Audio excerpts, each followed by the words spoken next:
Hey friends, if you wish to download and install Synaptics Touchpad driver on Windows 11, then please watch this video. I will guide you through the process. So search for it in the Windows search bar and then you can download it from various sources. Okay. I mean, there are a lot of options. I would say you can go to TextPort to download it. That's also a safe site. And then click on download now and select the Windows 10 64-bit version. It will work on Windows 11 as well. Okay.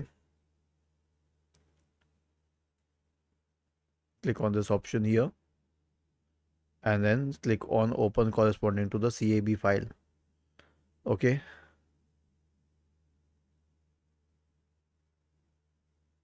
Okay, so this is, and you can double click on the setup file here. Was this helpful? If yes, then please subscribe to the channel. If not, then let us know in the comment section of the video on how we could help you further.